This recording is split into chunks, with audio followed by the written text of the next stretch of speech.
As the real heir, Leo Vance, threatened to jump off the yacht rather than rejoin their prominent family. My 4 older sisters were on the verge of begging him not to do anything rash. Just then, my inner thoughts suddenly flooded their minds. Don't bother trying to talk him down. Leo has no intention of actually jumping. He just wants to make a scene, to let everyone on this yacht know that he's the true-born son of the Hawthorne family. All I have to do is walk over there, and he'll grab me and pull me into the sea with him. His goal is to see whether our 4 sisters and little sister will choose to save me or him. But after all the trouble I've caused over the years, they're completely disappointed in me. They'd never save me. Besides, I'm not even their real brother. In the end, Leo will be rescued, and I'll drown in the ocean, fulfilling my role as the villainous supporting character. His plan will work, I'll get to go back to the real world, and the main story can finally begin. The 5 women flinched, their heads snapping in my direction as I stood off to the side enjoying the show, their eyes wide with shock. Lost in my thoughts,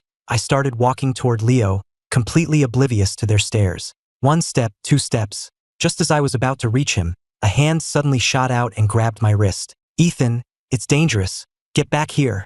I turned to see Olivia, my eldest sister in name. Ah, my beautiful, captivating sister. It's such a shame she'll be killed by Leo later, left to die tragically on the street, her body not found until it's decomposed and rotting. Olivia froze when she heard my thoughts. Olivia, Leo's DNA test has to be fake. He's not your real brother. I am. Don't believe him, I shouted, yanking my hand free from her grasp and lunging toward Leo again. Leo, I know you're jealous of me, but you never should have used the fact that I'm not a real Hawthorne to attack me. You bastard. Go to hell. I broke free from Olivia's grip, thinking, almost there. The main character looks pissed. The second I get close, he'll definitely drag me into the ocean, and I'll finally get to drown. But my excitement lasted only a few seconds before the other 4 swarmed me, each grabbing a limb. Ethan, are you trying to get yourself killed? If you fall in, you're dead for sure. Ethan, what the hell are you doing? They glared at me, looking like a pack of wolves about to tear me apart. I swallowed nervously. Host, you have 10 seconds remaining until your scheduled death. If you don't fall into the sea within that time, you'll never be able to return. The system's voice echoed in my head, and panic set in. I screamed at them, don't you know what's wrong with me? You're my sisters. How could you be Leo's family? I don't believe it. This is all his scheme. I hate him. I despise him. Meanwhile, I was thinking, please, just let me go. Leo is your real brother.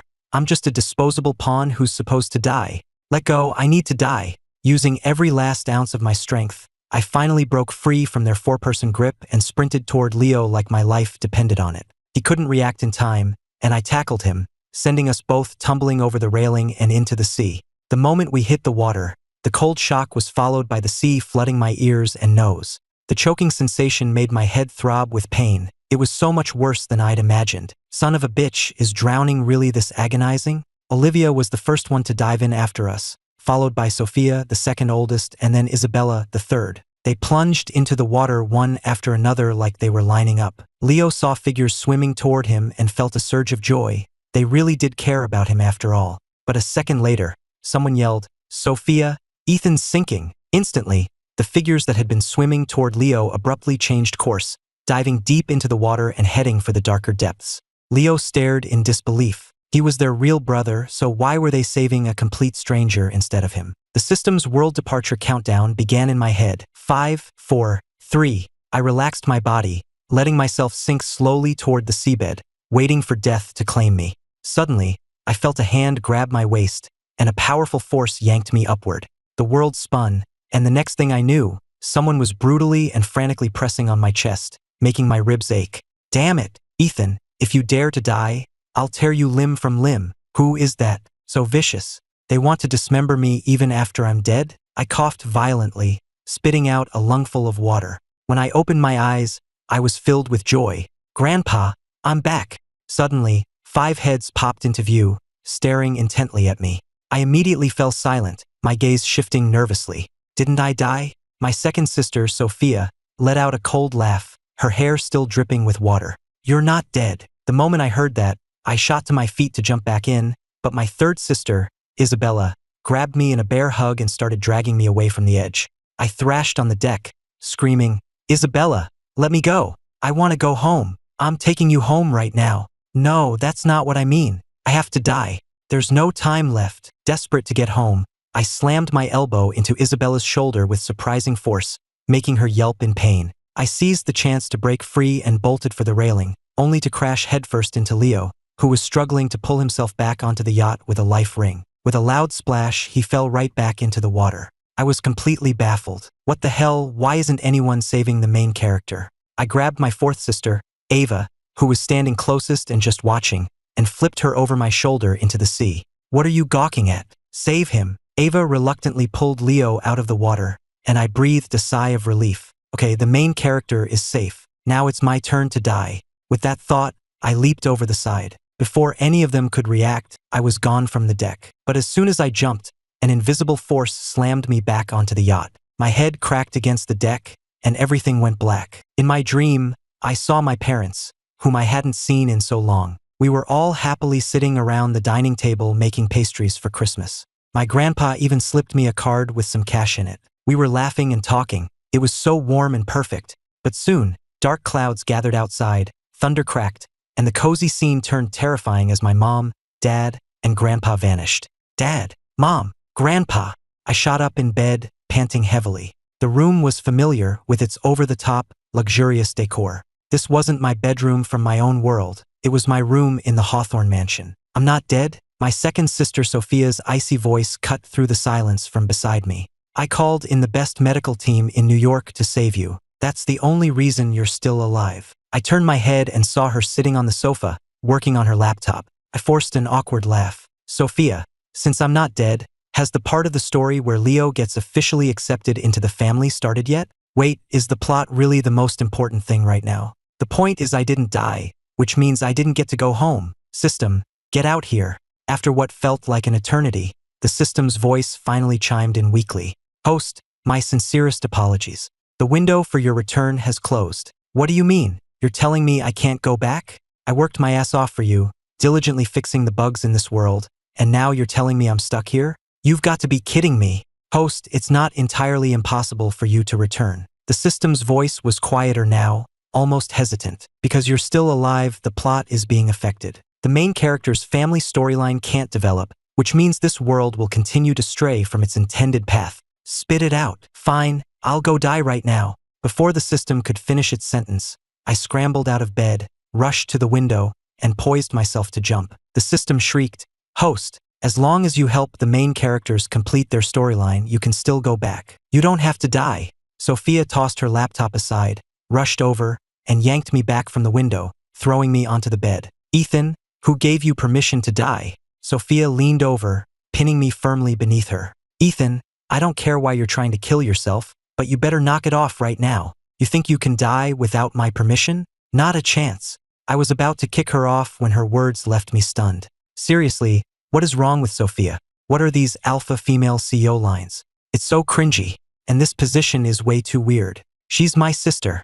Sophia glanced down at our position, and the tips of her ears turned red. Just as she was about to climb off me, the door swung open. Sis, Leo is... Mia, my youngest sister, burst in and froze, seeing Sophia pinning me down. She immediately charged forward and kicked Sophia clean off me.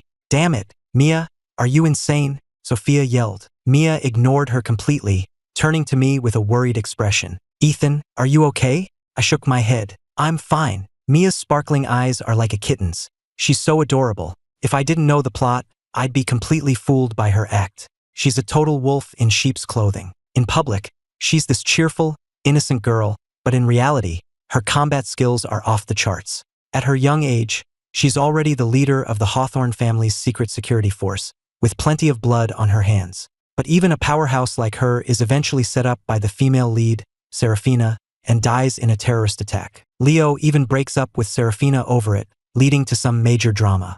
Poor Mia is just a stepping stone for the main couple's angsty romance.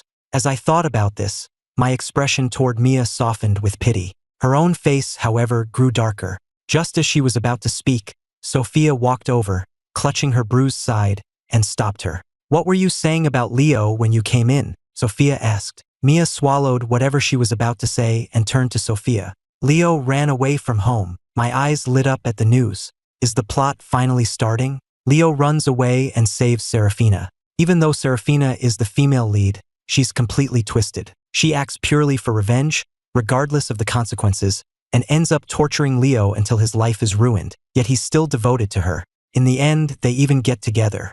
I'm actually curious to see what she looks like to have Leo so utterly captivated. I hurried them along. Sophia, Mia, you should go find Leo. Don't worry about me. They both shot me a suspicious glance before leaving my room, one after the other. Sophia, I think I heard. Quiet. Sophia cut her off. Let's just watch and see what happens. Mia fell silent. After getting myself together, I left the mansion alone, completely unaware that Sophia and Mia were tailing me. If I remembered correctly, Serafina was being chased right now. A dagger was about to be thrown at her, and just as it was about to pierce her chest, Leo was supposed to show up, save her, and kick off their romance.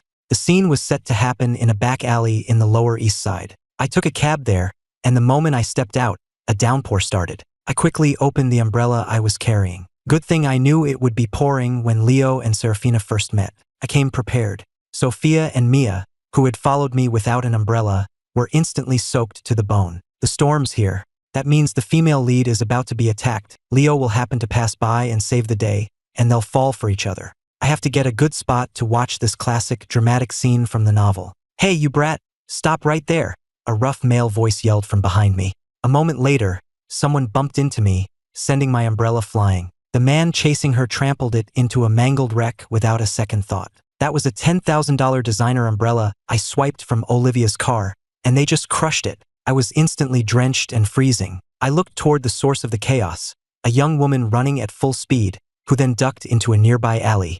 I froze. Is that her? The ridiculously twisted female lead, Serafina, the one who plays twisted games with the main character? I quickly followed, hiding at the mouth of the alley and peeking in to watch the show. Well, you're a fast runner, aren't you? The alley was a dead end, and Serafina was trapped. The dozen or so men cornering her pulled out clubs and knives, looking ready for a fight. If I remember right, these guys chasing Serafina are loan sharks she borrowed from to pay for her dad's medical bills. She originally borrowed $100,000, but with the insane interest, it ballooned to $1 million. How is a 19-year-old girl supposed to pay that back? It's tragic, really. There's a reason she was driven to become so unhinged. Even the most hateful people have a sob story. If she hadn't caused so many deaths later on, I'd actually feel pretty bad for her. Serafina heard a noise and frowned, her gaze flicking to the alley entrance, where she instantly spotted my head peeking around the corner. Shit, was she just looking at me? I thought I was well hidden. There's no way she saw me, right? I quickly ducked back behind the wall.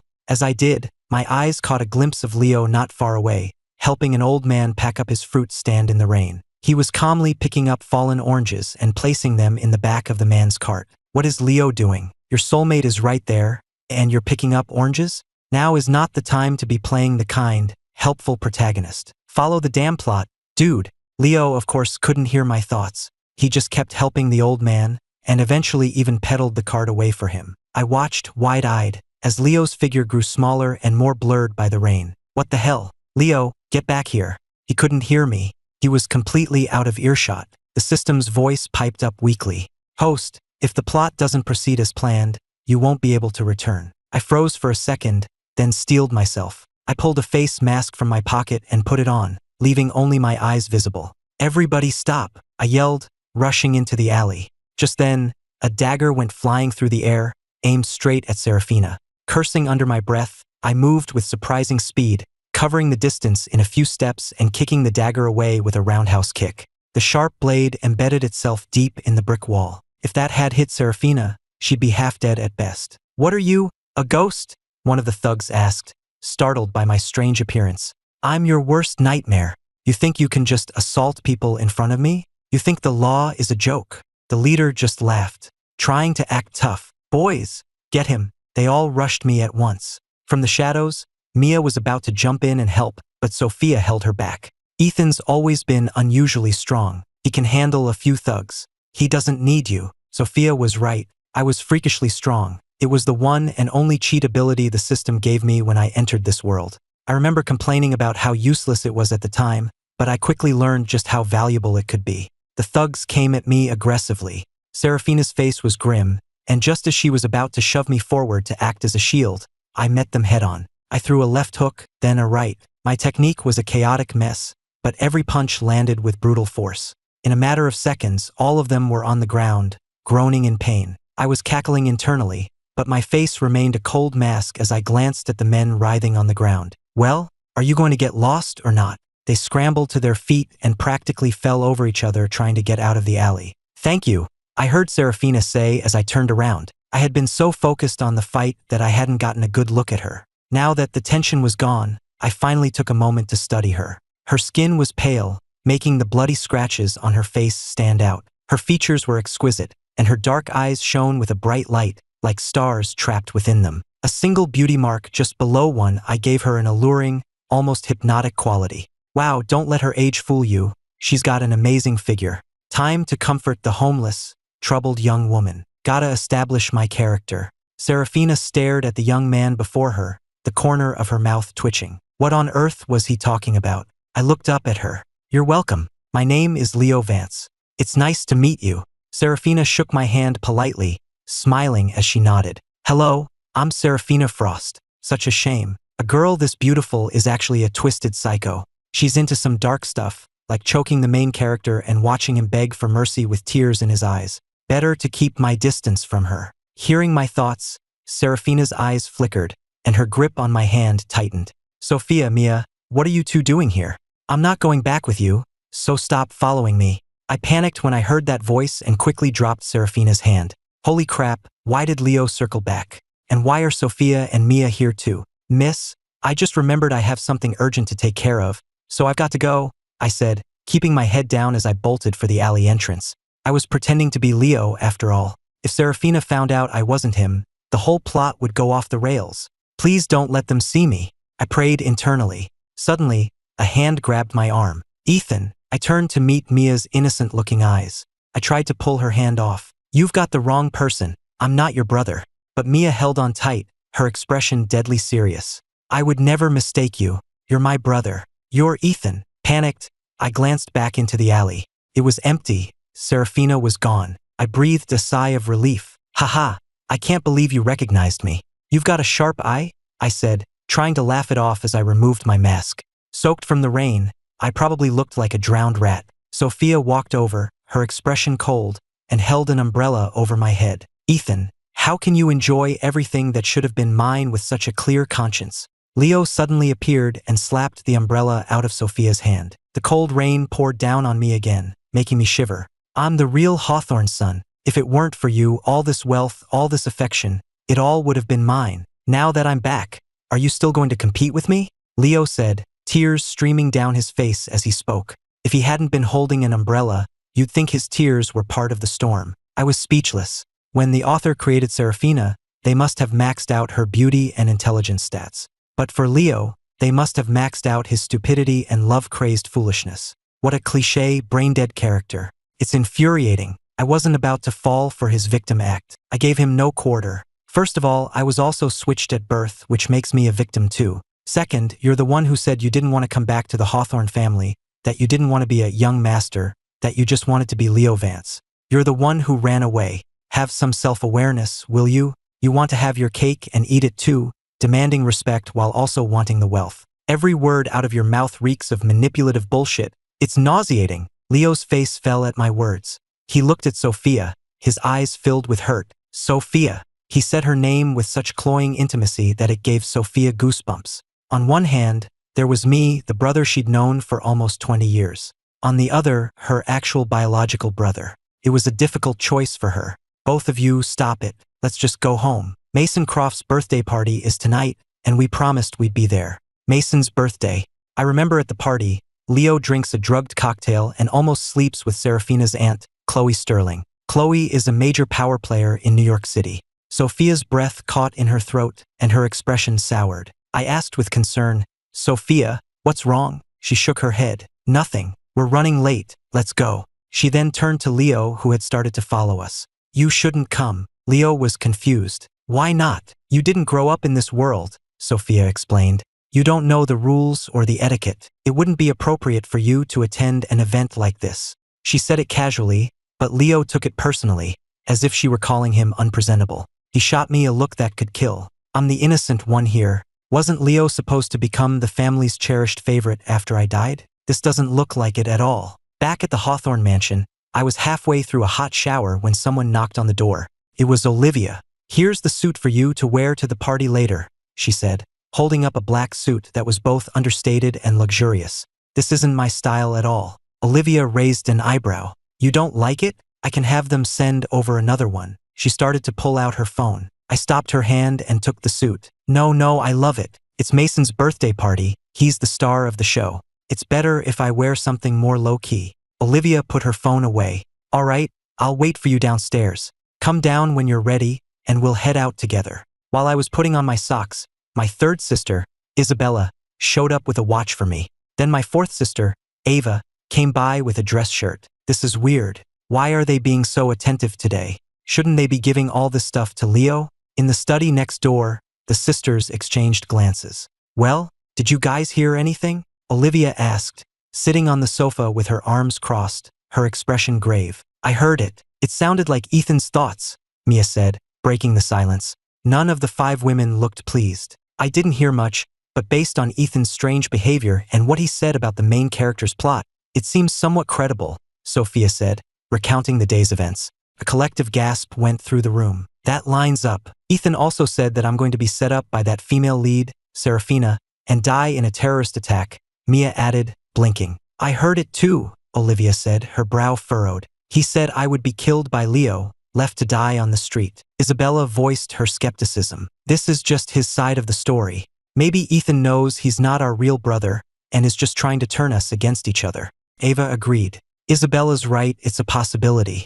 How could the world we live in be a novel? If that were true, it would mean we're all just fictional characters, that we don't really exist. Sophia's gaze fell on the cup before her. Ethan said that tonight, at Mason Croft's birthday party, Leo will be drugged and almost sleep with Chloe Sterling. Chloe Sterling? From the Sterling family in DC? She's on the other side of the country. Why would she be at Mason's birthday party? And almost sleep with Leo? That's just ridiculous. Isabella found the whole idea preposterous. How could 2 people who have absolutely no connection to each other possibly cross paths? After listening to them for a while, Olivia finally spoke. We'll have Leo come with us. Olivia, no. What if it's true and Leo really does get drugged? Sophia immediately objected. He's still our brother.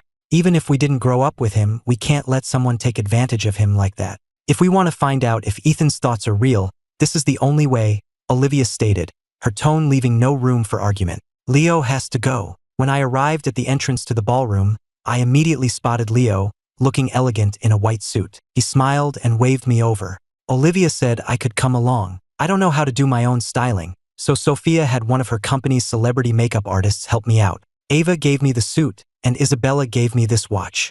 He proudly showed off the designer watch on his wrist. His gaze then shifted from my face to my own wrist, and his expression soured instantly when he saw that I was wearing the exact same watch, just in a different color. The corner of my mouth twitched. One in white, one in black, matching our suits.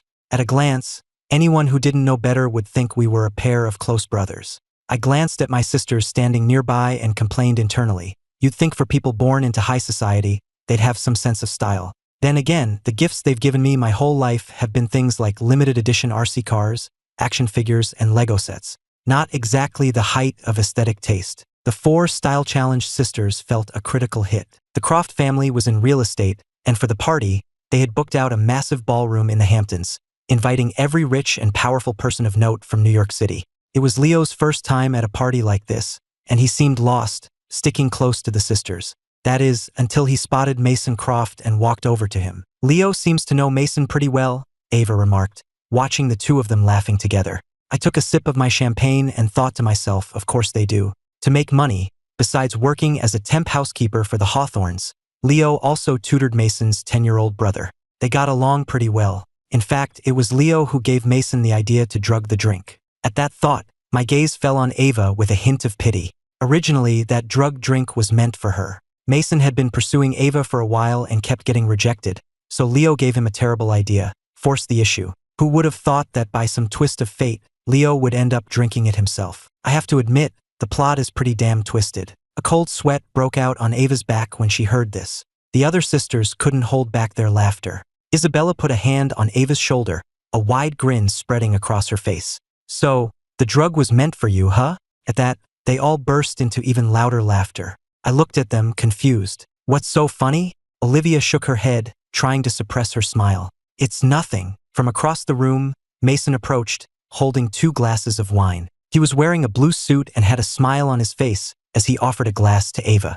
Ava, long time no see. Ava looked at the glass in his hand and recoiled. Sorry, I don't drink. I had to stifle a laugh from where I was standing. Mason came on way too strong. He even peeked at Ava once while she was in the shower, which left her with some serious trauma. She's terrified of him. If it weren't for not wanting to be rude to his father, she probably wouldn't have even come tonight. The sisters inexplicably burst out laughing again, while Ava's face turned beet red. A flicker of surprise crossed Mason's eyes as he looked at me. You must be Ethan. That's me. Putting that aside, Mason's story is pretty tragic too. He bravely pursues the girl he loves, gets rejected, and then gets nearly mauled to death by a wild animal thanks to his so-called good friend, Leo. If Ava hadn't shown up in time, he would have died, but he lost both his legs in the process. Later, when Ava confesses her love for him, he feels so worthless that he can't accept it and jumps off a building. Ava and Mason both turned to look at me at the exact same time. I was completely lost.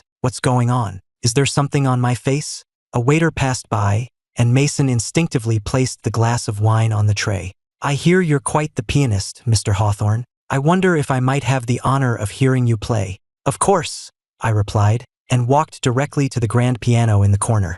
As I slowly pressed the keys, a beautiful melody filled the air, hushing the entire ballroom. Seeing me in the spotlight, Leo grew agitated, downed his drink in one gulp, and stormed out. Olivia noticed and gestured to Isabella, and the 2 of them followed him. On the second-floor balcony overlooking the ballroom, a woman in a black evening gown sat in the shadows. Her gaze swept coolly over me below, her eyes narrowing slightly. She beckoned to a nearby waiter, took a glass of wine from his tray, and slowly rose to her feet. When the music ended, the room erupted in applause. Some people in the crowd recognized me. Isn't that the Hawthorne's fake son? What's he doing here? Not only that, I saw the real son earlier. This party is definitely going to be dramatic tonight. The last time I saw them, they were staging that whole jumping off a yacht drama.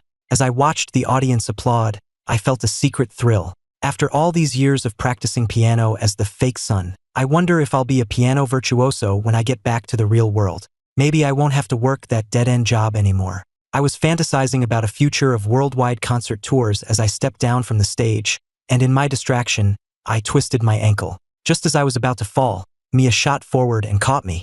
Ethan, are you okay? She asked. Mason rushed over, looking concerned. That looks badly swollen. Let's get you to a lounge. I'll go find a doctor. Mia then used all her strength to help me up to a private room on the second floor. It's nice having a sister who's such a die-hard fan. She's so soft and supportive. It's really comforting. Mia's face suddenly flushed, and she started walking a little faster. Seeing her blush, I asked curiously, Mia, why is your face so red? A blushing little sister is just too cute. Mia's face turned an even deeper shade of red. It's probably just hot in here. I'll go see if the doctor is here yet. She turned and practically fled, stumbling as she went. She closed the door behind her, leaving me alone in the room. Around this time, Leo should be getting together with Chloe. Hearing the thought, the woman in the room frowned and opened her eyes, her gaze landing on my back. The lights were off, and the only illumination came from the moonlight streaming through the window. Even though Chloe is Serafina's aunt,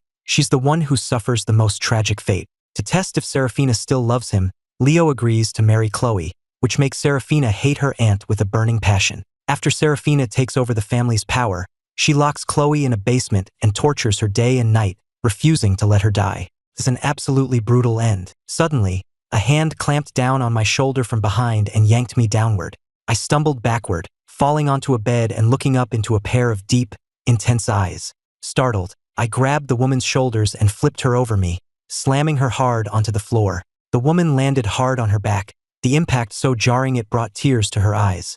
I flicked on the room's light switch and, seeing a small dumbbell on a nearby table, grabbed it and threw it at her.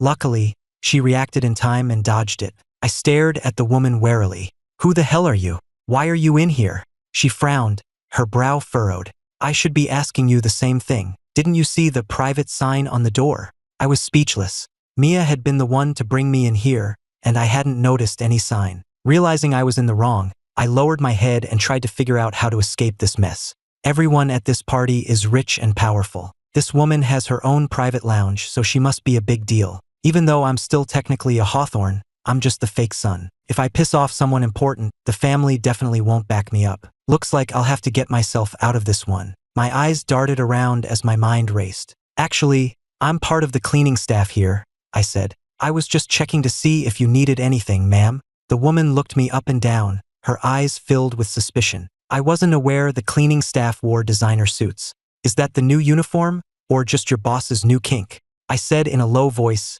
you may be beautiful, but this is sexual harassment. I could call the police right now. Her smile vanished. As she tried to stand up, her foot slipped on a pillow on the floor, and she stumbled forward, falling on top of me and pinning me to the bed. I felt a soft pressure on my cheek. She froze for a second, then realized she had accidentally kissed me. What the hell? How did this cliché drama scene happen to me?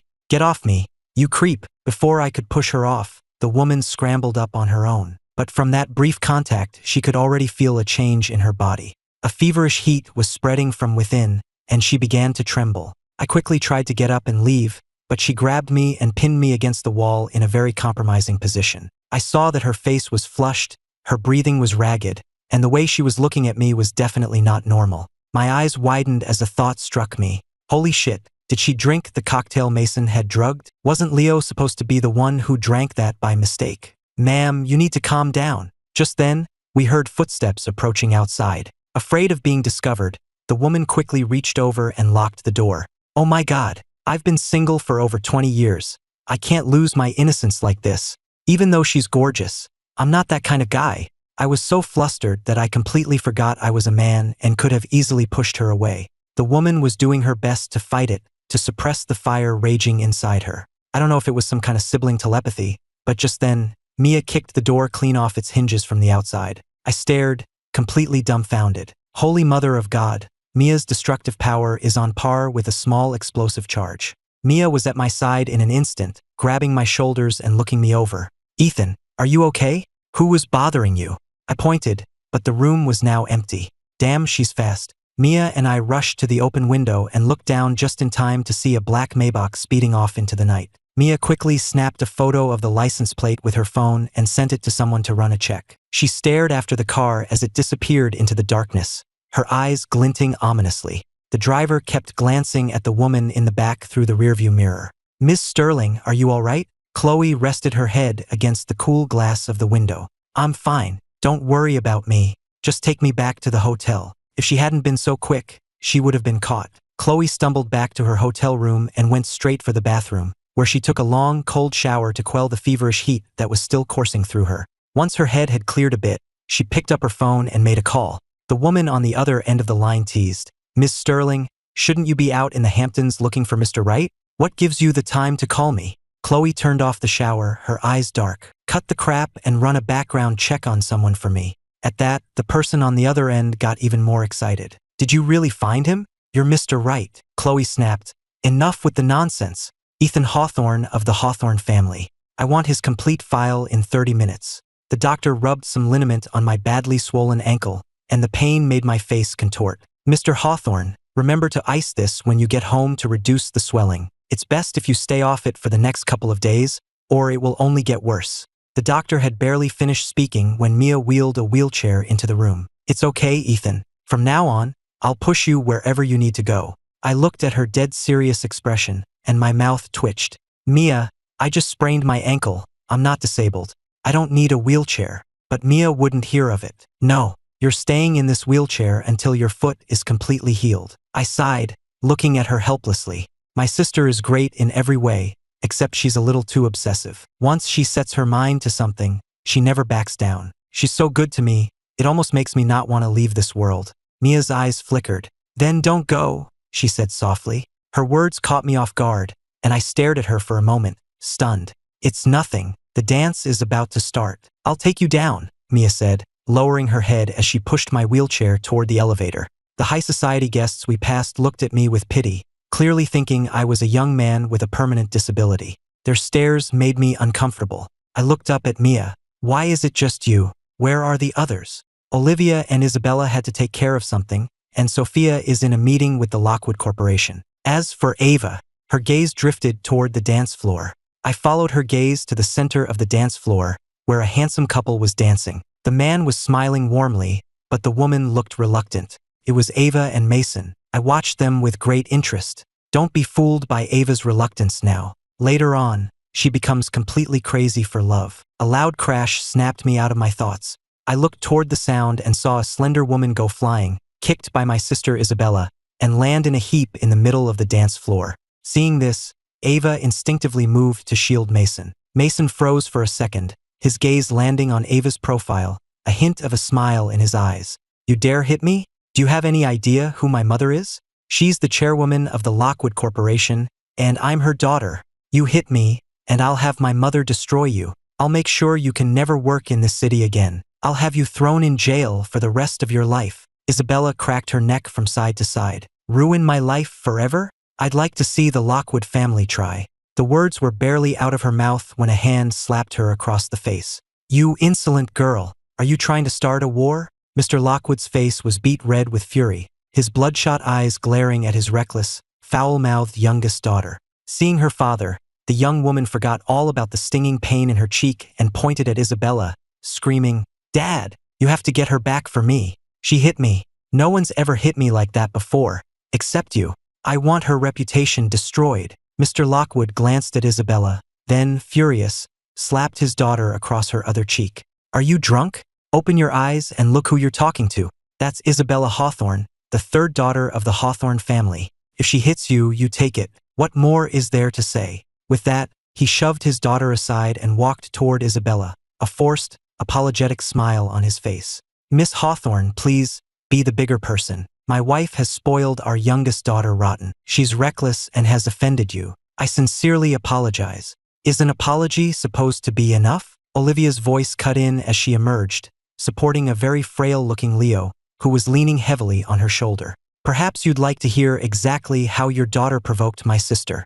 Mr. Lockwood glared at his daughter, who was still on the floor. What exactly happened? The dazed young woman mumbled, I just wanted to make friends with that young man. Isabella sneered at that. You call that making friends? You were all over him, touching him, and you even said, Hey handsome, are you not looking at me because I'm too beautiful for you?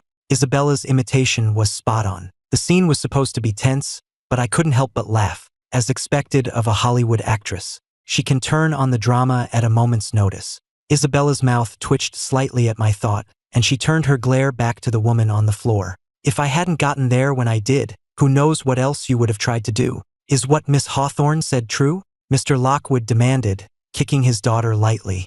I was just hitting on a cute guy. Is that a crime? It's not a crime, Isabella retorted. But he's my brother, and when you mess with my brother, you've got a problem with me. The crowd erupted in murmurs. So that's the real Hawthorne heir. The Lockwoods really picked the wrong family to mess with. The Hawthornes' influence in New York is immense. The sisters are all brilliant and have connections in every sector. After this, the Lockwoods are finished in this city. Sophia stepped forward as well. Mr. Lockwood, I believe it would be best if we terminated our recent partnership. Mr. Lockwood, who had just spent months securing that deal with Sophia, went pale. He yanked his daughter to her feet and forced her into a bow. Miss Hawthorne, we are so sorry. We were blind to have offended you. Hearing the apology, Leo finally peeked out from behind Olivia. Olivia, since they've apologized, maybe we should just let it go. It looks like things aren't easy for their family. At that, I completely lost it. I had to lower my head to hide my laughter, my shoulders shaking uncontrollably. I can't take it anymore. Author, you're heartless. What kind of holier-than-thou, saintly persona did you give this main character? I was still chuckling when I looked up and found all the sisters and Mason staring directly at me. Wait, why are they all looking at me like that? Was I laughing too loud? Just then, Sophia stepped forward. No one gets to bully a Hawthorne and get away with it. Seeing this, Mason's father, Mr. Croft, discreetly signaled to the security guards. The guards understood immediately and moved in to escort the Lockwoods out. It's over. It's all over, Mr. Lockwood wailed as he was being led out. I worked so hard to get to this point, and you worthless girl, you've ruined everything. My sincerest apologies, Mr. Croft said, approaching Leo with a glass of wine. It was my poor judgment to invite such people. I'm sorry that the young Mr. Hawthorne was frightened at my son's party. Leo's gaze met his and Mr. Croft started. He hadn't noticed before, but now he realized the young man with Olivia wasn't me, but Leo. Seeing Mr. Croft's discomfort, Leo turned his head away, clearly showing that something was amiss between them. Olivia asked, feigning ignorance. Mr. Croft, do you know my brother? Mr. Croft quickly explained. Mr. Vance tutors my youngest son. Oh, I see, Olivia replied. This brother of ours was only recently found. He's been through a lot. He's had a very difficult life. At the mention of this, the sisters once again felt a pang of guilt toward Leo. I watched the heartwarming scene unfold, feeling a wave of emotion. Even though I didn't manage to die, at least Leo is making some progress. He's making the sisters feel pity and guilt, which means the family relationship storyline is getting back on track. I might be able to go home soon after all. Leo was clearly shaken and in no condition to stay at the party. Olivia exchanged a few more words with Mr. Croft and then prepared to take Leo home. By the way, Mr. Croft, she added, my third sister's profession is a bit public. I hope what happened here tonight can be kept discreet. Mr. Croft nodded knowingly. Of course, a public figure. As they passed Mason, Leo felt his gaze and said guiltily, Mason, I'm so sorry for ruining your birthday party. Mason smiled at him, but it was a smile that didn't reach his eyes. Don't worry about it. It's just a small party. Besides, you've helped me so much, haven't you? He put a strange emphasis on the word helped. Others might not have noticed, but Ava did. She shot Mason a strange look. Ethan, let's go, Mia said from behind me, pushing my wheelchair as we left. Back at the Hawthorne mansion, the lights in the living room were on. They had just stepped inside when they heard Mrs. Hawthorne's voice. Oh, Leo, darling, your father and I were just on a business trip in the next state. Why did you run away? Don't you like it here? Did we do something wrong? You can tell me, sweetheart. I'll fix it. Mrs. Hawthorne pulled Leo into a tight hug. He flinched, clearly unaccustomed to such physical affection. Olivia stepped in. Mom, you're scaring him. I'm just so excited to have you back. By the way, I heard you all went to Mason Croft's birthday party. Why are you home so early? At that, Isabella angrily recounted the entire evening's events. Hearing that her biological son had been bullied, Mrs. Hawthorne immediately looked him over from head to toe, only relaxing when she was sure he was unharmed. Then her brow furrowed. That Lockwood girl, I know of her. She's a good-for-nothing troublemaker. Sophia, didn't you just start a project with the Lockwood Corporation? Sophia quickly clarified, we had one joint venture, but we will have no further business with their company.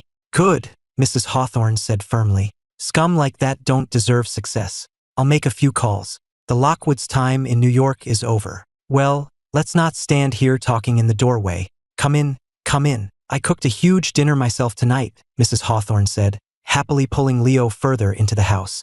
I stood in the foyer watching the cozy family scene. Still, after 10 years of being their brother, it stings to watch them transfer all their affection to someone else. I used to be so moody and unpredictable, acting out and taking advantage of my position as a Hawthorne, but my sisters always put up with me. Now that they have a well-behaved, understanding, and real brother, they'll probably dote on him even more. Mrs. Hawthorne already thinks I'm a lost cause and is incredibly strict with me, but she's so gentle with Leo. And seriously, I'm a grown man sitting in a wheelchair right here. Am I invisible? My presence in this family is practically zero. I grumbled to myself. The four sisters, who had been on their way to the dining room, all stopped in their tracks. They turned in unison to look at me, their expressions complicated. Olivia was the first to speak. Mia, bring him in for dinner. Hearing this, Mia happily wheeled me into the dining room. Ethan, you're not an outsider in this family. Come eat, you're too thin, Mrs. Hawthorne's voice called out. A moment later, Leo's plate was piled high with food. Mom, I can't eat all this, Leo said, shooting a provocative glance in my direction. I just rolled my eyes and focused on my own plate, completely unfazed. Mom, I think Ethan's been a little unhappy since I came back, Leo said, determined not to let me fade into the background. My presence was already minimal, but he had to drag me into the spotlight, as if afraid I'd be forgotten. Mr. and Mrs. Hawthorne's gazes finally landed on me, and for a moment, they both looked surprised to see me. Oh, I didn't even notice Ethan was here, Mrs. Hawthorne said. It was only then that she saw the wheelchair. A flicker of concern crossed her face. Ethan, what happened to your leg? Why are you in a wheelchair? Maybe it's because in the original plot I'm already dead, so I have no place in this family anymore. That's why they keep overlooking me. I kept my head down and said with a hint of bitterness, it's nothing, I just sprained my ankle. Well, it should be fine after a couple of days of rest, Mrs. Hawthorne said dismissively. After that, I was once again invisible at the dinner table as everyone focused their attention on Leo. I just kept eating, until Sophia, sitting across from me, placed a large piece of pork on my plate. Don't just eat vegetables. Eat this. Good for your bones. I was actually a little touched that you, the grumpiest of them all, were giving me food. But now I'm just speechless. You're the one who's being a pig. Sophia's mouth twitched. The other sisters, hearing my thought, couldn't help but chuckle. What's so funny? Leo asked, looking curious. Olivia stifled her laugh and waved her hand. It's nothing. Let's just eat. Meanwhile, at the Sterling Hotel, I've got the information you wanted. Ethan Hawthorne is the son of the New York Hawthornes, but rumor has it they found out a few days ago that he's not their biological child. The real son is a guy named Leo Vance. I'm sending you the full file now. Chloe's gaze fell on my photo in the file, then moved down to the education section. Ethan Hawthorne, NYU, Horology and Watch Design. Leo's room was next to mine. According to the original plot, my room would have become his after I died. But since I was still alive, he had to settle for the guest room next door, which Mrs. Hawthorne had nevertheless decorated lavishly for him. As I hopped past his door, Leo came out and leaned against the frame, staring at me with his chin held high in arrogance. Ethan, if I were you, I'd be too ashamed to keep living in this house. He made no effort to hide his contempt for me. I just smiled, feigning confusion. The Hawthornes are rich and powerful. They give me $100,000 a month in allowance, and my room is twice the size of yours. Officially, my last name is still Hawthorne, which makes me a Hawthorne heir. Why would I leave? Leo was furious. How can you be so shameless? Sorry, I said. I've always been shameless. Seeing him so angry put me in a great mood, and I happily hopped past him and back into my room. Leo snorted and slammed his door shut. A moment later, my sisters emerged from the shadows, staring at the two closed doors.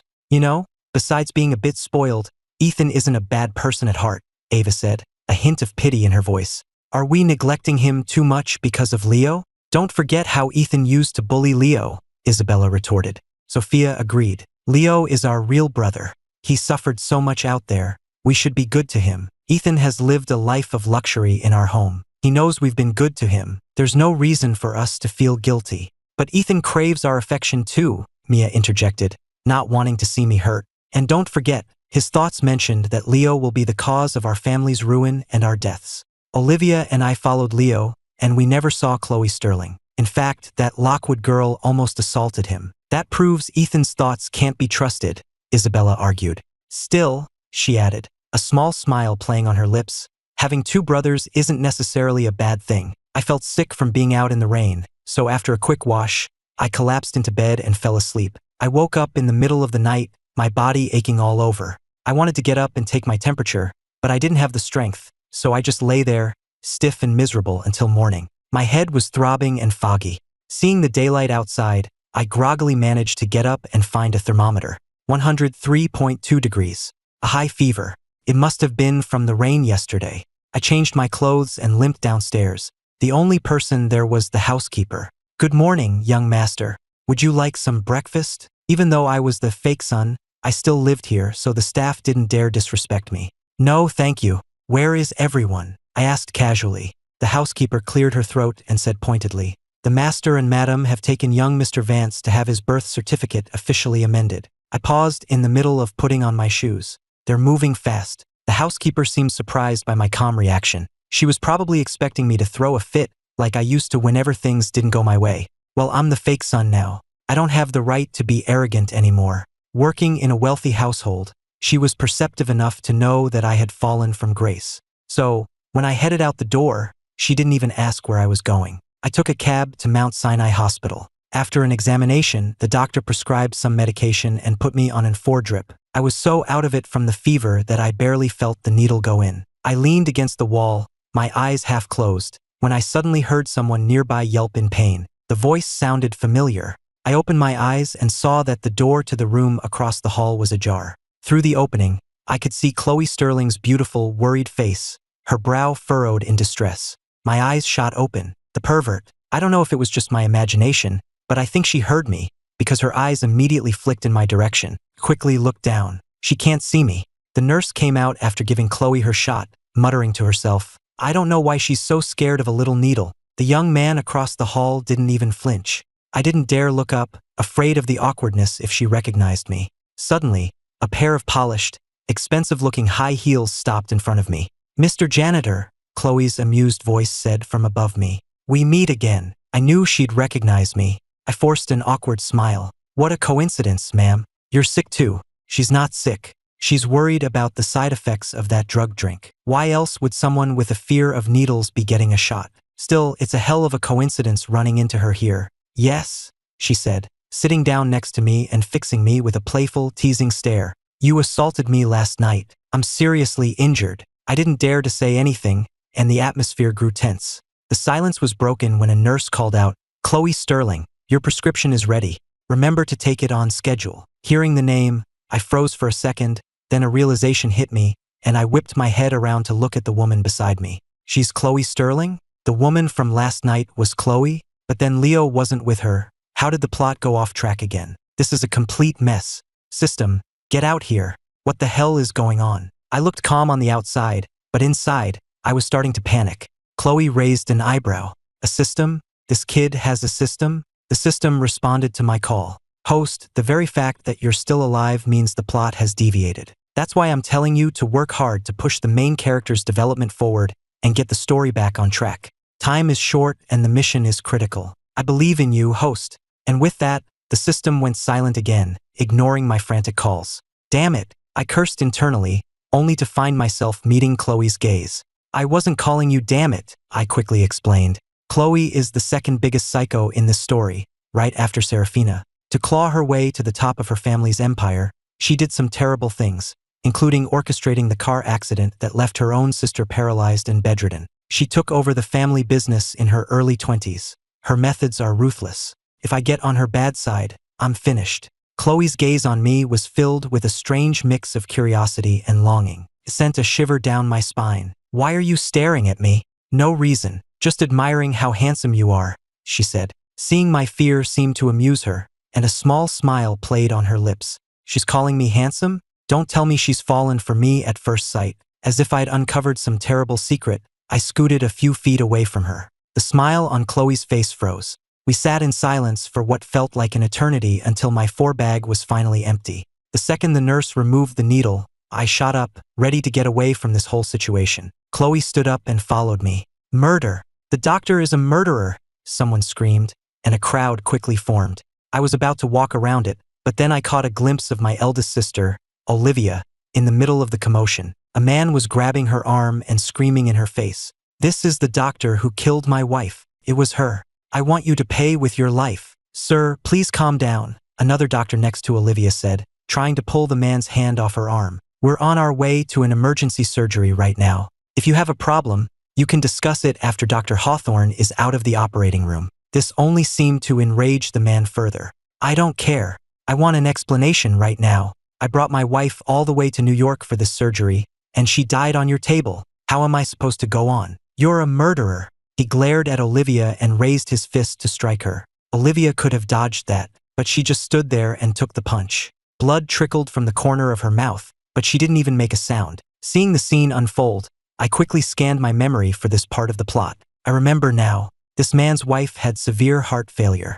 Their local hospital didn't have the equipment or expertise for the surgery, so they came all the way to New York specifically for Olivia. But during the operation, the patient had a sudden brain hemorrhage, and despite working all night, the surgeons couldn't save her. Olivia felt guilty about it for a long time. In a minute, Leo is going to show up and take a knife for Olivia, which will rapidly strengthen their sibling bond. Olivia's ear twitched, and her gaze shifted to where I stood on the edge of the crowd. She pressed her lips together, her expression unreadable. This is a hospital. My sister is a doctor who saves lives. How could she possibly be a murderer? I heard Leo's voice before I saw him. He pushed his way through the crowd and stood protectively in front of Olivia. He was a good half-foot shorter than the man, but he tilted his head back and stared him down with wide, righteous eyes. Olivia was surprised to see Leo, and she remembered my thought about him taking a knife for her. Leo, what are you doing here? Olivia, I know you didn't kill anyone. There must be a misunderstanding. Don't worry, I've already called the police. I won't let him hurt you. I squinted, craning my neck to get a better view of the drama. But the crowd was packed so tightly that I couldn't see the main character's big heroic moment. With my injured ankle, I looked ridiculous trying to stand on my tiptoes. Chloe saw me and couldn't help but smile. You killed my wife. I'll make you pay, the man screamed, pulling a small knife from his pocket and lunging at Olivia. He had originally brought the knife for himself, but hearing Leo say the police were on their way, he decided to go for broke and take her down with him. Hearing the commotion, I didn't care that Chloe was still with me. I just stared, my heart pounding. Olivia, having anticipated the knife, immediately shoved Leo out of the way to protect him. "Olivia, look out!" But even though she had pushed him a good 10 feet away, Leo rushed back just as the knife came down, throwing his arms around Olivia. The blade sank deep into his right side, and blood instantly blossomed across his white suit, a shocking splash of red. Mr. and Mrs. Hawthorne arrived just in time to witness the horrific scene. "Leo!" Mrs. Hawthorne screamed, shoving aside the stunned man who had just stabbed her son. She was heartbroken at the sight of the blood pouring from his wound. "I'm sorry, I didn't mean to," the man stammered, staring at the bloody knife in his hand in a state of shock. He didn't know what had just happened. His mind was a complete blank. Watching this, I once again marveled at the power of the main character's plot armor. If that knife had been just an inch to the side, it would have hit his kidney. Olivia, who had been terrified for Leo, let out a small sigh of relief when she heard my thought. The police arrived quickly and took the assailant into custody. Leo was rushed into surgery. Outside the operating room, Mrs. Hawthorne cried in her husband's arms. "We just got him back, and now he's been so badly hurt. It's all my fault. I'm the one who insisted he come for a checkup today." Mr. Hawthorne's brow was furrowed with worry, but he gently patted his wife's back and tried to comfort her. "He'll be all right, darling. Leo will be fine." Olivia leaned against the wall, listening to her parents and staring down at the dried blood on her hands, a complex mix of emotions swirling inside her. She had known it was coming. She had been prepared. She had even pushed Leo out of the way, so why did he still jump in front of her to take that knife? "Mom, Dad, Olivia, how is he?" Sophia rushed in, looking disheveled, a few strands of her perfectly styled hair falling across her forehead. She had been in a business meeting nearby and had come running the moment she heard what had happened to Leo. Olivia shook her head. "He's still in surgery. We don't know anything yet." Meanwhile, I had picked up my prescription from the pharmacy and was leaving the hospital, but Chloe was still following me. Why does she keep following me? I thought, glancing back at her in confusion. She was just a few feet behind me, silent, which was starting to creep me out. The bus arrived, and I limped aboard, paid my fare, and found an empty seat. I still have a decent amount of savings, but I'm not a Hawthorne heir anymore. Leo is. I need to start being more frugal, especially with college expenses coming up. I had just sat down when I saw Chloe get on the bus behind me. She fumbled in her purse for a moment, but couldn't find her phone or any cash, only a credit card. "Lady, can you hurry it up? I need to get on," an older woman behind her grumbled. Chloe's gaze immediately fell on me. I quickly turned my head and stared out the window. "She can't see me. Ethan, I don't have my phone or any cash," she said. I'm speechless. How does she know my name? She actually ran a background check on me. What a psycho. I don't want to get involved with this woman. Who knows how I'll end up dead. Besides, she's supposed to be obsessed with Leo, not me. Seeing that I was ignoring her, and hearing my internal insults, Chloe felt her cheeks flush with embarrassment. With the people behind her getting impatient, she was about to get off the bus. But then the woman behind her decided to play matchmaker. "Young man, you can fight with your girlfriend on your own time, but don't hold up the rest of us, okay? I'm in a hurry to get home and make lunch for my grandson. It's just a couple of bucks. Just pay for your girlfriend." Another passenger chimed in. "Yeah, whatever your problem is, sort it out at home. Don't waste everyone's time." The more they chimed in, the bigger my headache grew. Finally, I couldn't stand it anymore. I got up, paid Chloe's fare, and shot a look at the older woman. "Ma'am, I'm not her boyfriend. Just consider it a donation to charity." But the second I paid, the old woman swooped in and took my seat. She placed her grocery basket at her feet and smiled up at me. "Sorry, young man. I'm old, and my legs aren't what they used to be." By now, there were no empty seats left on the bus. My ankle was throbbing, I was dizzy from my fever, and the ride home was over an hour. There was no way I could stand for that long. "Ma'am," my boyfriend was sitting there. "Have you no shame?" Chloe's voice cut in before I could say a word. The woman was taken aback by her harsh tone. "Who are you calling shameless? Don't you know you're supposed to respect your elders? Besides, the young man said he doesn't even know you, so why are you butting in? We just had a fight, that's all," Chloe said, casually draping her arm around my shoulders. I tried to pull away, but she just held on tighter. The woman's face turned red with anger. "I don't care. I sat down first, so the seat is mine." "Well, that's certainly classless of you," Chloe said. looking at the woman with open disgust. I couldn't help but laugh. What did I do to deserve this? A powerful CEO arguing with an old lady over a bus seat. The other passengers started murmuring and pointing at the woman, clearly disapproving of her actions. Embarrassed, the woman finally stood up, grabbing her grocery basket. I quickly sat down, and the relief to my injured ankle was immediate. I leaned over to Chloe and whispered, "Thanks. This Chloe isn't much like the one in the book. She's actually pretty helpful." Hearing my thought, Chloe's lips curved into a small smile. "You're welcome. Consider it repayment for the bus fare." The bus pulled up to the next stop, and a huge crowd of people got on, quickly filling the bus to capacity. Chloe looked uncomfortable in the crowd, trying to avoid touching anyone, and she shuffled closer to me. As the bus pulled away from the curb, I was scrolling through iMessages on my phone and didn't notice we were turning. The bus lurched, and my head tilted to the side, landing squarely on Chloe's soft chest. So soft and bouncy. Is this what heaven feels like? Leo is one lucky guy. Serafina is beautiful,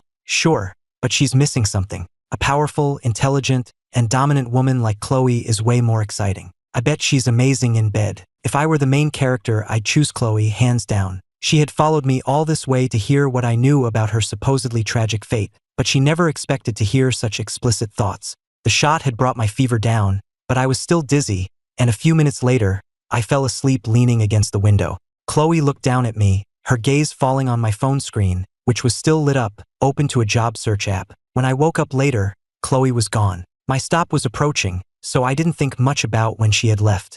It wasn't like we'd ever see each other again. When I got back to the mansion, only Mia was there. Her face was covered in small bandages, probably from her training. She turned her head at the sound of my arrival. "Ethan, why didn't you tell me you were going out? Your ankle is still swollen." The moment she saw me, she dropped what she was doing and rushed over to help me. "It's just a sprain, I'm fine." Leo, on the other hand, got stabbed and is in surgery. "You silly girl, why are you always so worried about me? You should be trying to get on Leo's good side. If you don't, you'll die even sooner." Mia's brow furrowed at my thought, and her gaze fell to the bag of medication in my hand. A look of concern filled her eyes. "Why do you have medicine? What's wrong? I'll take you to a doctor." "It's fine," I said. "It's just a fever. I already got a shot." Mia looked alarmed. "A fever? That's serious." In this entire fictional world, Mia is the only one who truly cares about me. When I first arrived here, I was living at the Hawthorne estate, completely lost and confused.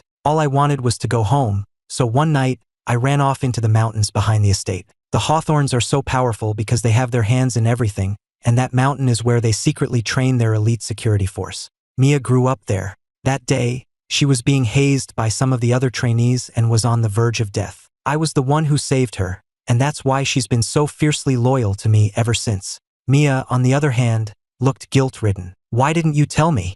This is serious. If you had just called, I would have come right back and taken you to the hospital. You shouldn't have had to go get a shot and medicine all by yourself. I'll be sure to tell you next time, okay? I promised." Mia looked displeased. "There shouldn't be a next time for getting sick." Just then, Sophia walked in. "Maria, make some chicken soup. I'm taking it to the hospital for Leo," Sophia said as she entered. Then she saw Mia. "Leo's been hurt. You're coming with me to the hospital to see him." I couldn't help but roll my eyes. You can tell right away who she really cares about. Sophia didn't even notice the medicine in my hand, let alone the fact that I'm standing right here. We've been brother and sisters for 10 years.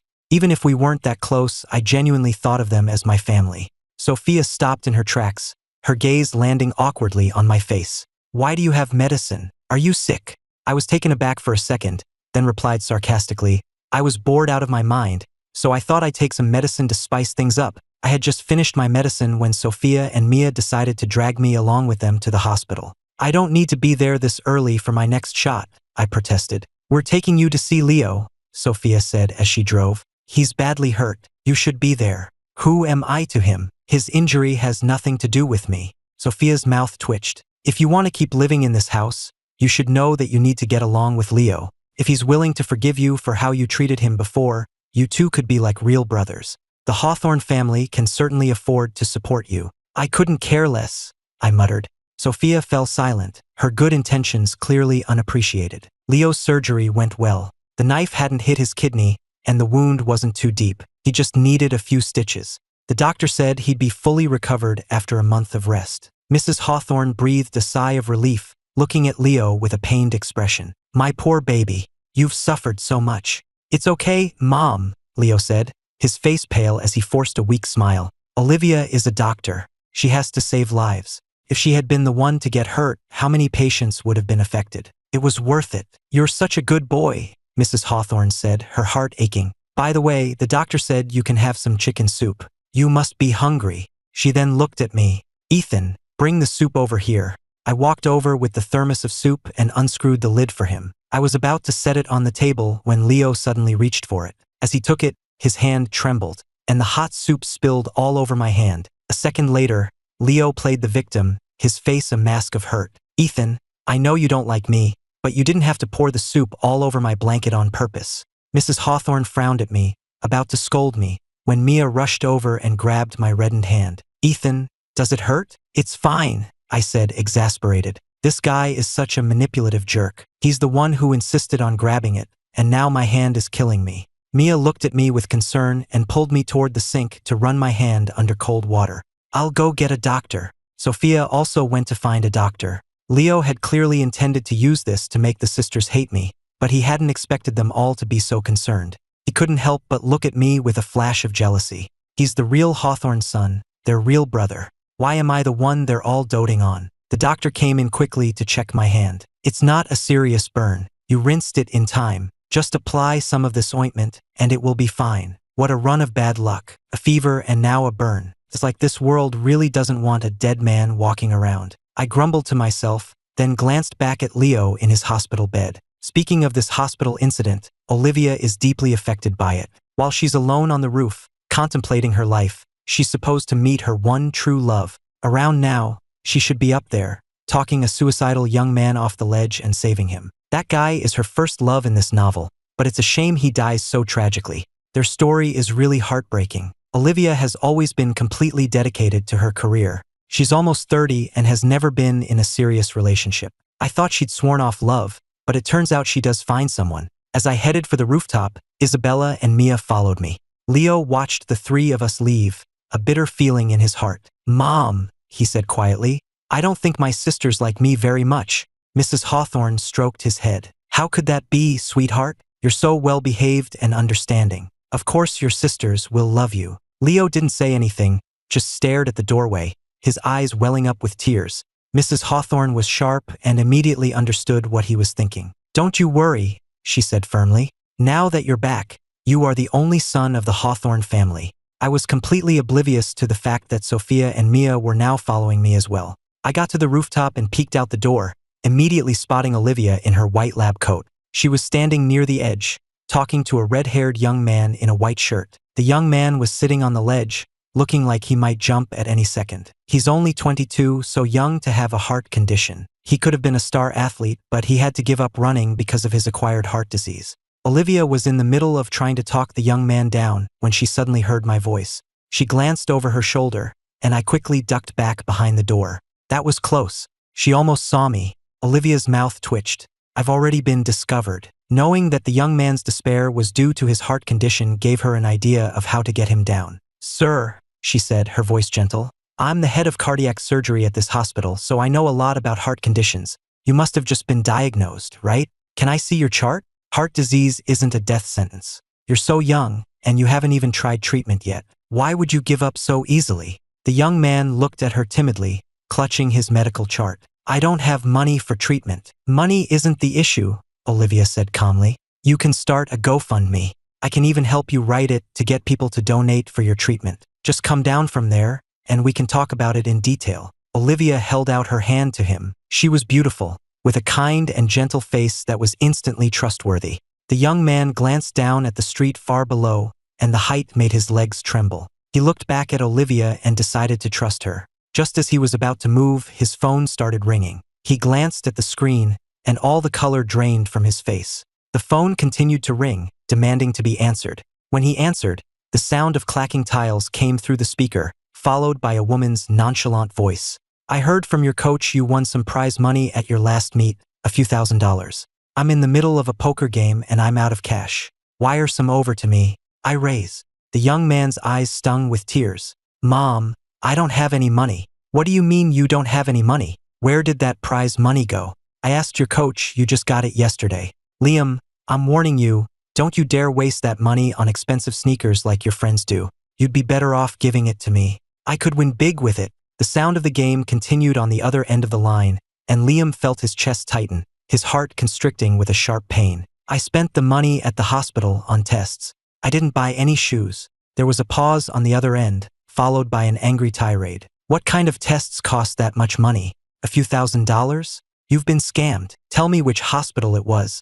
I'll sue them for everything they're worth. Mom! Liam's tears finally fell. He had been about to climb down, but after that call, he suddenly felt like there was no point. Maybe his diagnosis wasn't a disease, but a sign from the universe that there was nothing left for him in this world. The call ended. Liam looked at Olivia, a hint of apology in his eyes. Doctor, I'm sorry. Olivia, he's going to jump. Grab him. I screamed in my mind, my heart pounding in my chest. Before Olivia's brain could even process the thought, her body was already moving. She lunged forward and grabbed Liam's arm just as he was about to let go. He dangled over the edge, staring up at her in disbelief. Doctor, just let me go. There's nothing left for me here. Olivia held on with all her might, her face flushed with exertion. No, you can't die.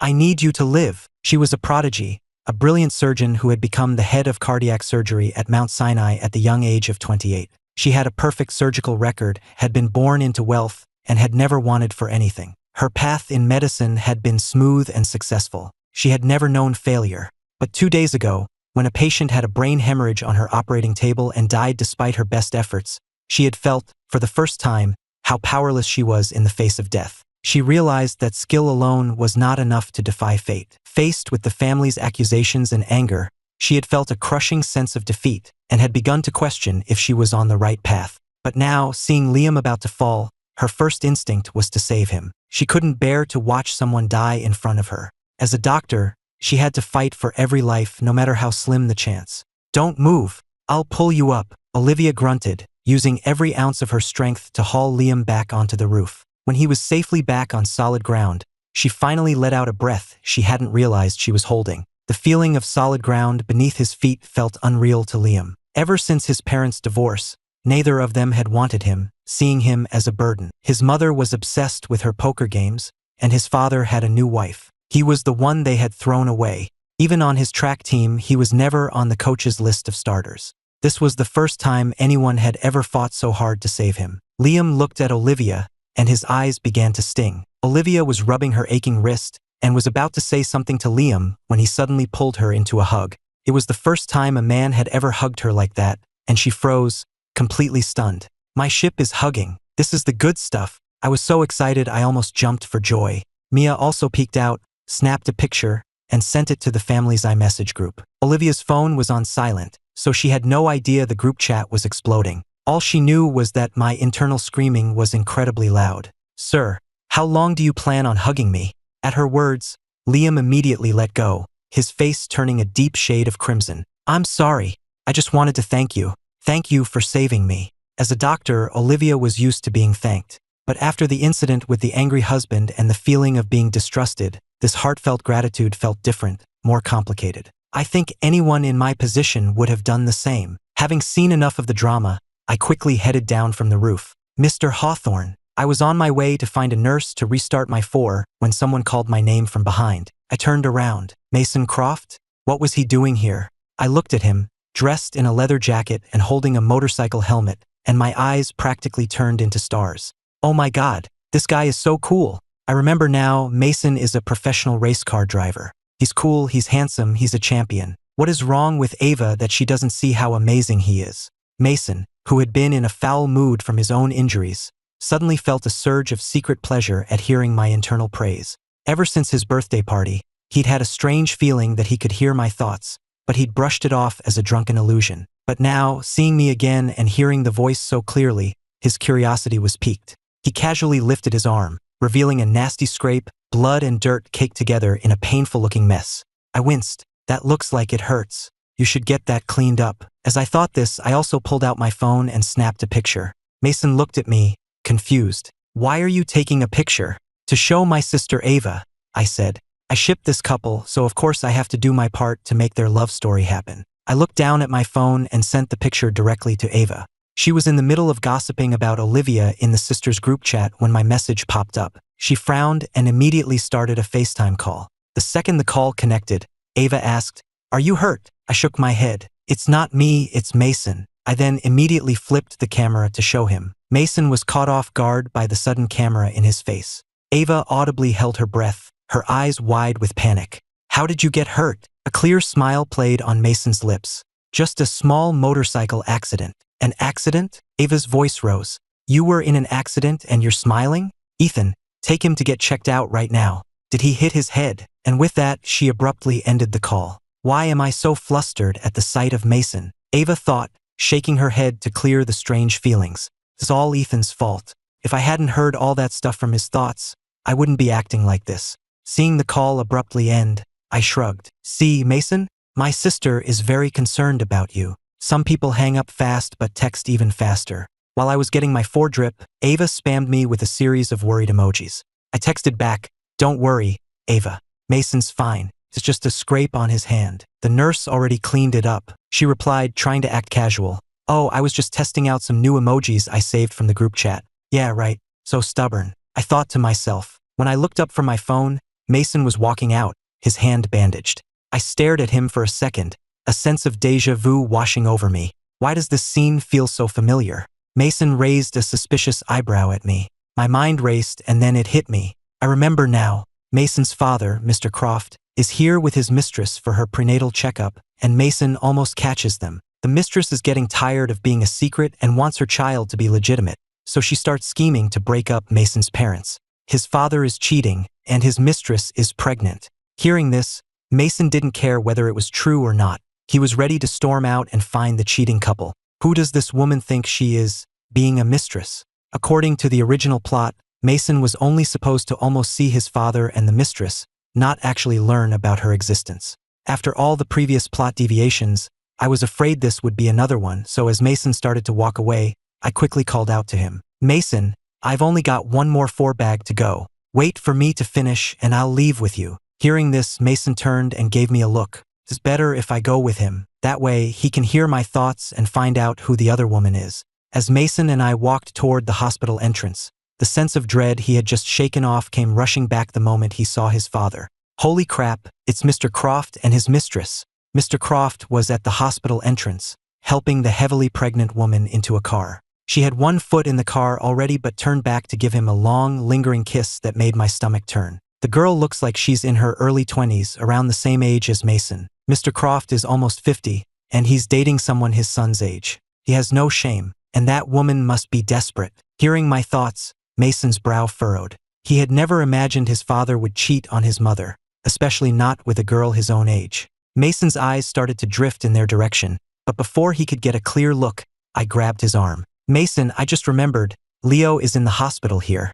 He got stabbed. Since you're here, why don't you come with me to see him?" I couldn't let Mason see that sleazy couple. In the VIP room, Leo was alone. Mrs. Hawthorne was nowhere to be seen. Hearing a knock, Leo looked up. A smile instantly lit up his face when he saw Mason. "Mason, what are you doing here?" Mason walked in and set his helmet down. "Ethan told me you got stabbed, so I came to check on you. I didn't bring anything. Hope you don't mind." When Leo had tutored at the Crofts' home, both Mason and his younger brother had grown fond of him. They found him reliable, capable, and hardworking, and he had managed to significantly improve the grades of a boy who hated studying. Furthermore, because Leo also worked for the Hawthorns, he would often see Ava visiting the Crofts and would talk to Mason about her, which had brought the two of them closer. But after what had just happened with his father, Mason was starting to believe that my thoughts were real. And if that was true, it meant Leo would one day be the cause of his death. A hint of hostility crept into Mason's eyes as he looked at Leo. "Of course not. I'm honored you came to see me," Leo said with a smile, gesturing for Mason to sit. His gaze then drifted to me, standing behind Mason, and a strange look flickered in his eyes. Since when did Mason get so close to Ethan? First, he stole my sisters, my parents, and my identity as the true Hawthorne heir. Is he gonna steal my best friend now? 2. Beneath the blanket, Leo's hand clenched into a tight fist. Mason noticed the look, then reached out and pulled me forward. "Now that you're back with the Hawthorns, you're a proper heir. You don't need to come tutor anymore." Hearing this, Leo looked hurt. "Mason, did I do something wrong? Are you firing me?" Mason used to fall for this act, but now it just made him feel sick to his stomach. You're a Hawthorne heir now, Mason said coolly.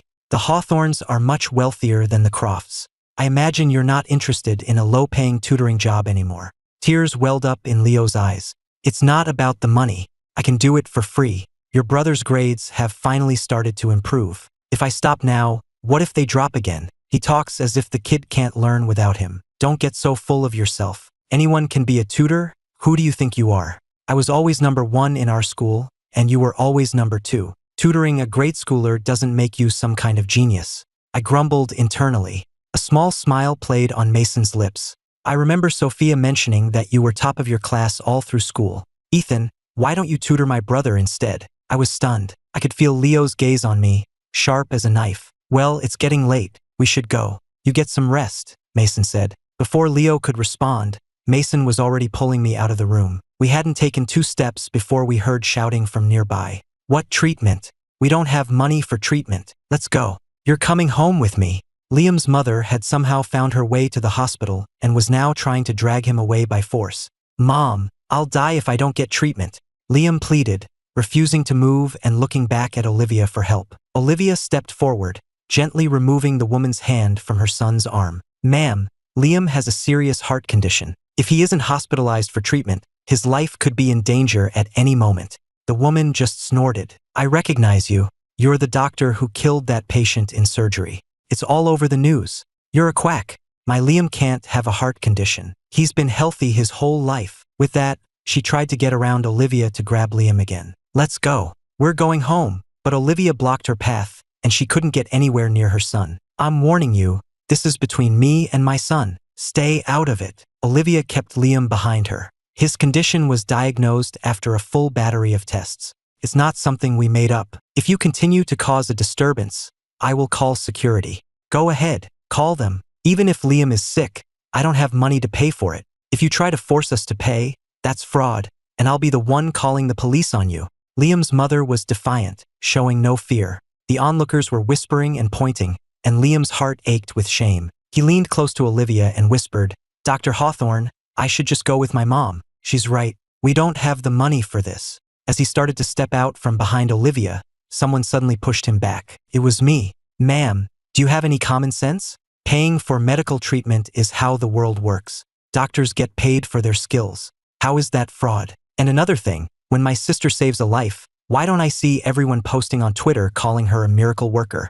I couldn't just stand by and watch anymore, so I stepped in. This woman is infuriating. Liam finds a donor heart and has a chance to live, but she tries to sell the matched organ for money, which is what ultimately leads to his death in the original story. Olivia looked down at me as I stood in front of her, her expression complex and grave. Liam's mother was so stunned by my outburst that all she could do was point at me and stammer, You, this is a hospital, not your living room. Stop causing a scene. You don't have to worry about paying for Liam's treatment. My sister said she would take care of it, and she will. But if you try to take him out of here again, I will call the police and tell them you're trying to murder your own son for money by denying him medical care. Let's see if they arrest you then. Sure enough, the threat of calling the police terrified her. I'll stop. I won't take him, she stammered. She shot one last glare at the timid Liam hiding behind Olivia. You just wait. With that parting threat, she turned and fled, terrified the police were actually on their way. Thank you, Liam said, rushing to thank me. I just smiled and waved it off. Don't mention it. It was nothing. But how do you know my name? I don't think we've ever met. I glanced at Olivia and quickly covered my tracks. My sister mentioned you. Olivia gave a small, weary smile. The kid couldn't even lie convincingly. He's my brother, she explained to Liam. Don't worry, I'll talk to security and make sure your mother can't get in. You just focus on getting better.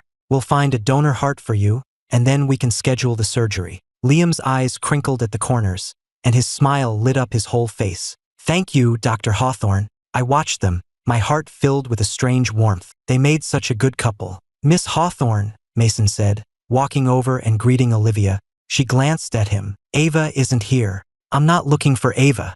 I've actually taken a liking to Ethan. Can he stay at my place tonight? Olivia frowned. No, he has his own home. Why would he stay with you? Mason smirked. Your home isn't really Ethan's home, is it? Your real brother is Leo. Ethan is, at best, your family's foster son. As Mason led me away, he shot a final, provocative glance back at Olivia. After that day at the hospital, everything started to veer off course in a strange way. Although Leo continued to play the part of the gentle, kind-hearted true heir, he noticed a subtle shift in the sisters' attitude toward him. Their unconditional guilt and affection were replaced by a hint of scrutiny and distance. And I, the fake son who should have been pushed to the margins, had somehow become the secret focus of their attention. That night, my recurring fever woke me from another nightmare. The chaotic fragments of the plot swirling in my head gave me a splitting headache. System, what the hell is going on? The plot is a complete disaster. Will I ever be able to go home? I cried out weakly in my mind. This time, the system's voice wasn't the cold, electronic tone I was used to. Instead, it carried a distant, weary sigh. Host, perhaps it is time I was honest with you. I am not a system in the traditional sense. I am more like a lingering will born from regret. I was stunned. The creator of this world, the author of the novel, felt an immense guilt and sorrow in her final years for the tragic fates she had written for all her characters. She believed she had created a world filled with nothing but tragedy. So, with the last of her strength, she transformed her will into what you know as the system and sent me into her world. Your death was the catalyst for all the tragedies that followed. That is why she chose you to be the patch to fix everything. Your mission was never to follow the plot and die. It was to use your inner voice, the one ability that can break through the story's framework, to save everyone and fight back against the powerful inertia of fate. I was completely floored. So, I wasn't just a disposable pawn, I was the savior? The next morning, sporting massive dark circles under my eyes, I was cornered in my room by all 5 of my sisters. Olivia's expression was grave as she spoke. Ethan, we heard it. Everything about the author and the plot. My heart leaped into my throat. It seemed they had all received the system's monologue last night. So our lives, our future tragedies, they're all just part of a pre-written book? Sophia's voice was icy, but it held a faint, almost imperceptible tremor. I nodded and told them everything the system had revealed. The room fell into a dead silence. They were all brilliant, successful women at the top of their fields. To be told they were nothing more than puppets on a string. The shock was immense. Ava was the first to break the silence. I don't believe it. This is insane. How can we be fictional characters? But you can't deny it, Isabella interjected, her face pale. Ethan's thoughts have predicted too much. Mason's birthday party, the incident with Olivia at the hospital. If we hadn't known beforehand, the consequences would have been catastrophic. So what do we do? Just sit back and wait for our tragic fates to play out. Mia clenched her fists, her eyes filled with defiance. No, Olivia said, stepping forward, her gaze as hard as steel. Now that we know, we fight. We will write our own stories. Just as we reached a consensus and were about to form our anti-plot alliance, an unexpected ally showed up at our door. Chloe Sterling. She came directly to the Hawthorne mansion and asked specifically to see me. In the study, she got straight to the point. The system inside you, or rather, the author's will, I can feel its energy fluctuations. I've long suspected that something was wrong with this world, that we were being manipulated by invisible strings.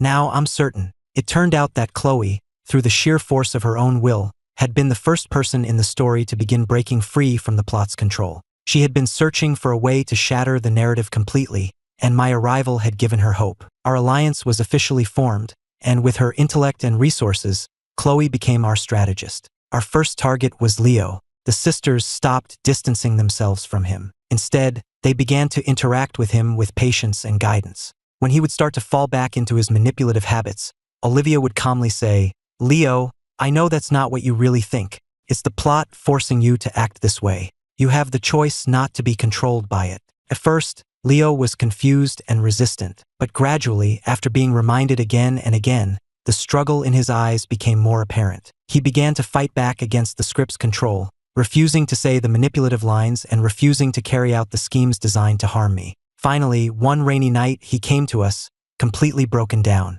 I don't want to be the main character anymore, he cried. I don't want to hurt anyone. I just want to be myself. Leo's awakening gave us a huge boost of confidence. After extensive research, Chloe proposed a bold theory. If the author was from this world, and her lingering will, the system, could enter it, then the plot itself, the Book of Fate, must also have a physical manifestation somewhere in this world. We have to find it and destroy it. The clues eventually led us to the long-abandoned original Hawthorne estate. It was where the family had first made its fortune, and it was also where the author had lived in her youth. We made our way to the dusty old mansion and, in the deepest part of the house, in an old study, we found a thick, leather-bound manuscript locked away in a safe. The moment the manuscript was removed from the safe, a cold, oppressive energy filled the room. In our minds, we each saw a vivid vision of our own tragic end. Olivia saw her own body, rotting and undiscovered. Mia felt the searing pain of being blown to pieces in a terrorist attack. Ava saw the empty, joyless life she would lead after Mason jumped from that skyscraper. "Don't look! It's the plot's final desperate attack," I yelled, snapping them out of their horrific visions. In my own mind, I saw my own happy ending, returning to the real world to find my parents and grandfather long gone, living a lonely, mediocre life, and eventually dying alone in a small apartment. That was the home I had been so desperate to return to, but now, it seemed so cold and empty. "No," I whispered, looking at the family around me, the people who had worried for me and fought beside me. I looked at Chloe, standing steadfast at my side, and for the first time, I knew the answer. "My home is here." I snatched the manuscript, took out a lighter, and set a corner of the page ablaze. As the flames leaped up, the manuscript seemed to let out a piercing shriek, and the tragic visions in our minds twisted and shattered in the firelight. Leo stepped forward and poured a bottle of rubbing alcohol over it, and the flames instantly consumed the entire manuscript. As the last page turned to ash, we all felt a weight lift from our shoulders, as if some invisible chain had finally been broken. Sunlight streamed through the dusty window, chasing away all the shadows. The world was finally free. A few months later, Leo turned down the Hawthorne inheritance and chose to study abroad, determined to find a life that was truly his own. Olivia and Liam's relationship blossomed. She funded his heart surgery, and he became her staunchest supporter. Mason, with Ava's encouragement, won a major international racing championship, and the two shared a passionate kiss at the finish line. And as for me, I found Chloe in the corner of an old bookstore, flipping through a book on horological design. She saw me and closed the book, a captivating smile playing on her lips. Sunlight streamed through the gaps in the shelves, bathing her in a soft, golden light. "What are you reading?" I asked softly, walking over to her. "Just thinking," she said, looking up at me, her deep eyes reflecting my own image. "Now that there's no script, how should we write our own story?" A warmth spread through my chest. I took her hand and pulled her into my arms. "Chapter 1, I murmured, leaning close to her ear, my voice both gentle and firm, "starts right here," and I kissed her. The pages of a nearby book fluttered in the gentle breeze, as if writing a new story for us, one filled with endless possibilities. This time we were the authors.